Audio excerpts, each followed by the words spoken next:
Hey friends, sorry I haven't checked in lately. I have been at the RTR for about 4 days and so far it has been a blast.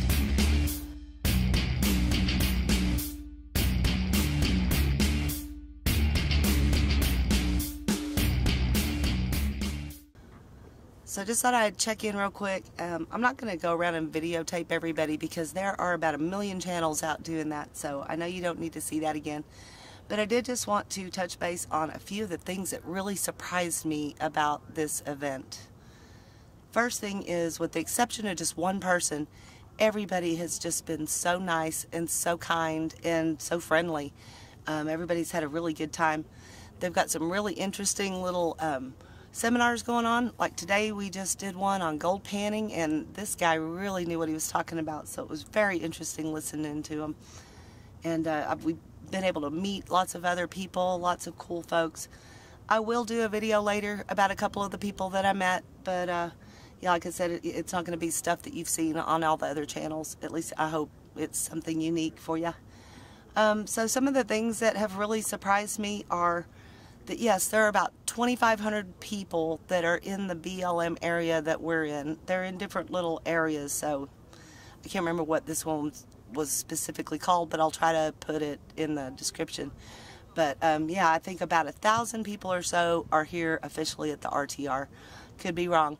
They're trying to get a real number, but not everybody signs in and lets everybody know they're here. A lot of people are just here for a day. Some people are here for 14 days, so it's a really good mix of folks. Like I said, it's just been such a blast. So we camped the first night here at the RTR, right in the big middle of it. We camped with Chasing 70 Degrees and Lost Girl Hikes and Irenes Vanventures, and that was just such a treat to meet them. There was lots of other folks down there too, and guys, I am so sorry, I'm so bad with names, but yeah, that was fun. But we decided to go ahead and move out of that area just because it was so crowded that, like, anytime at night if I'd even open my van door, it would turn everybody's lights on, and I hate disturbing people. So we moved down the ways, and I'm down there with FrugalRVGal, TheDanVan, and C-Dub, and then Vivian Kimberland came down and visited us, and so did Paddy Wagon. The Paddy Wagon Travels, I think, is his channel now. Forgive me, Patrick, if I got that wrong. He has been one of my favorite YouTubers that I have followed for 2 years, so it was worth the drive out here just to meet that guy. So, yeah, other things that I have found quite interesting. The camera cannot pick up how beautiful it is out here. It doesn't seem like it. It's just nothing but cactus and rocks, right? But it's not. We're completely surrounded by mountains. The sun is shining. It's so nice and warm. Even at night when it cools off, oh my gosh, the stars are amazing. I just have loved every minute of it. The air is fresh and, oh yeah, nice and dry for sure. So we're definitely staying hydrated. But yeah, other things that have surprised me, like I said, yeah, I'm going to go ahead and throw this out there. Adventure Van Man. He is cuter in person than he is on YouTube, guys. So just thought I'd let you know about that. And what a nice guy. Yep, he is just an awesome dude.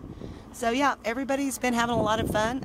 Eric, Nomadic Fanatic, and his group is down there. And Eric is one of the nicest people.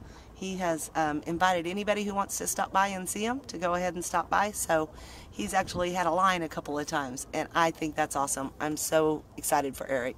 I hope he's having fun with it. So anyway, yep, like I said, I just wanted to update and tell everybody hi and let you know that I am here and I am having a ball. I'll try to get a couple of videos out this week. It's just so hard for me to sit in my van and edit. I'm sorry. I'm an amateur. Please forgive me. But yep. Thanks a lot for watching. I really appreciate you guys. Stay lost, my friends.